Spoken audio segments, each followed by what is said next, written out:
আমরা নিজেরা নিজেদেরকে যতটা বদলাতে পারি, আর কেউ আমাদের সেভাবে বদলাতে পারে না।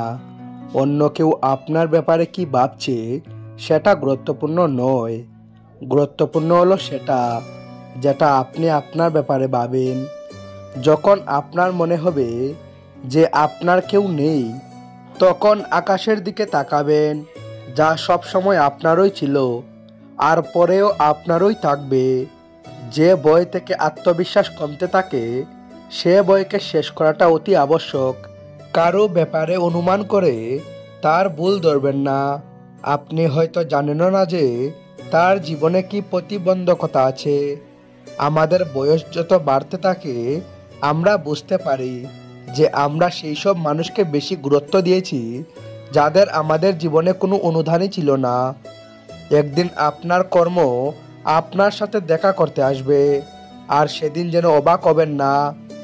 ভগবান শ্রীকৃষ্ণ বলেন, আপনার কর্ম পাওয়ার দোষ কখনোই নিজের দণ্ডকে দেবেন না, নিজের মনকে বুঝান। আপনার মনকে পরিবর্তন করলেই সমস্ত দুঃখ কেটে যাবে।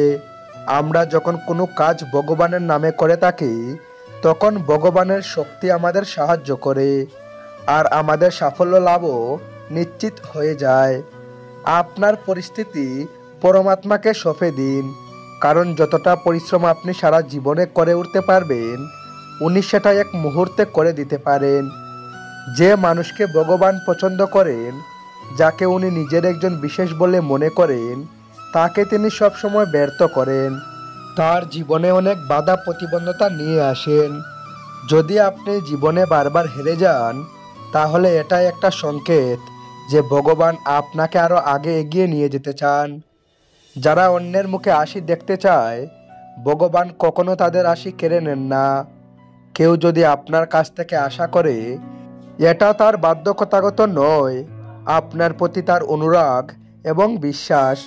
একটি বাড়িতে একসাথে বসবাস করাকে পরিবার বলা হয় না, কিন্তু একে অপরকে বোঝা এবং যত্ন নেওয়াকে পরিবার বলা হয়। যারা পাশে থাকে তারা পথ খুঁজে, এবং যারা ছেড়ে চলে যায় তারা অজুহাত খুঁজে। কাউকে এতটা পাত্তা দিও না যে সে বেপরোয়া হয়ে যায়। কাউকে দেওয়ার সেরা উপহার হলো তার অনুভূতি বোঝা এবং তাকে সম্মান করা। যখনই আপনার বিশেষ মানুষগুলো দূরে সরে যেতে শুরু করবে, তখনই বুঝবেন তাদের স্বার্থ ফুরিয়ে গেছে। মানবদের সবচেয়ে সুন্দর অঙ্গ হলো হৃদয়, এবং যদি এটি পরিষ্কার না হয়, তবে সুন্দর মুখের কোনো লাভ নেই। জীবন আমাদের শিখিয়ে দেয় যে আপনার কাছের মানুষকে ভেবেচিন্তে বিশ্বাস করুন। এটা ঠিক যে একজন মানুষের স্বার্থ পূরণ হলে তার কথা বলার ধরনও বদলে যায়। যখনই ভগবানের কাছে কিছু চাইবে, তখনই ভগবানকে চাও, কারণ ভগবান যখন তোমার হবে, সব কিছু তোমার হবে। আমরা একজন মানুষের সাথে ততক্ষণ লড়াই করি যতক্ষণ আমরা তার কাছ থেকে ভালোবাসার আশা করি। যেদিন আশা শেষ হয়, লড়াইও শেষ হয়। কথাটা ছোট হলেও সত্যি। সবার সাথে সম্পর্ক বজায় রাখুন, কিন্তু কারো কাছ থেকে প্রত্যাশা রাখবেন না। মিথ্যেবাদীদের কথা প্রায়শই মিষ্টি হয়, এবং সত্যবাদীর কথা তেতো হয়। কথাটা হলো সংস্কার এবং অভ্যাসের।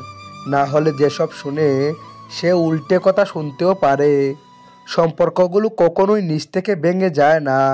ভুল বোঝাবুঝি আর অভিমান সেগুলোকে ভেঙে দেয়। সবাই আমাদের দুঃখ বুঝতে পারে না, কারণ যখন আমাদের কারোর সাথে দেখা হয়, আমরা প্রথমেই আসি। এতটা তেতো হবেন না যে কেউ তুতু ফেলবে, আর এত মিষ্টিও হবেন না যে কেউ গিলে ফেলবে। লোকেরা আপনার সম্পর্কে কি ভাবে তা বিবেচ্য নয়, আপনি নিজের সম্পর্কে কি ভাবছেন তা গুরুত্বপূর্ণ। পরাজয় একটি শিক্ষা এবং নিজেকে উন্নত করার একটি সুযোগ।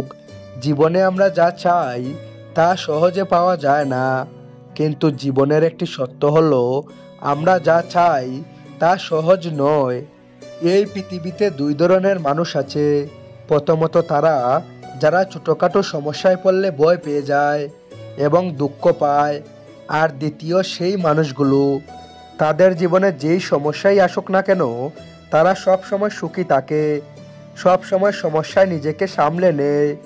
যদি আপনার সাথে খারাপ হয়, তাহলে তা কখনোই সহ্য করবেন না, তাকে শুরুতেই আটকে দিন।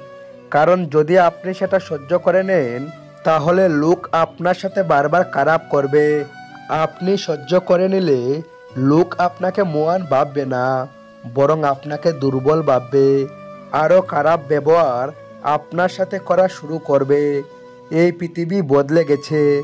এখানে যদি আপনি কারোর সাথে ভালো হওয়ার চেষ্টা করেন, লোক আপনাকে মুড়িয়ে চলে যাবে। তাই কেউ যদি আপনার সাথে এমন ব্যবহার করছে যা আপনার খারাপ মনে হচ্ছে আর আপনাকে দুঃখ দিচ্ছে, তাহলে ওই ব্যবহারকে আপনি কখনোই সহ্য করবেন না। যে আপনাকে একবার কষ্ট দিয়েছে, প্রতারণা করেছে, আঘাত দিয়েছে, সেই মানুষটিকে দ্বিতীয় সুযোগ কখনোই দেওয়া উচিত নয়। সে যতই বলুক যে আমি বদলে গেছি, তবুও তাকে নিজের জীবনে কখনোই আনা উচিত নয়। কাউকে ক্ষমা করে দেওয়া ভালো কথা, কাউকে ক্ষমা করে জীবন থেকে বার করে দেওয়া আর কাউকে ক্ষমা করে তাকে আবার সুযোগ দেওয়া দুটো আলাদা কথা। তাই যে মানুষ আপনাকে জেনে বুঝে দুঃখ দিচ্ছে, সেই মানুষকে দ্বিতীয় সুযোগ কখনোই দেবেন না। এই যুগে কাউকে আপন ভাববেন না। নিজের মনকে কখনোই অন্য লোক দিয়ে ভরানো উচিত নয়।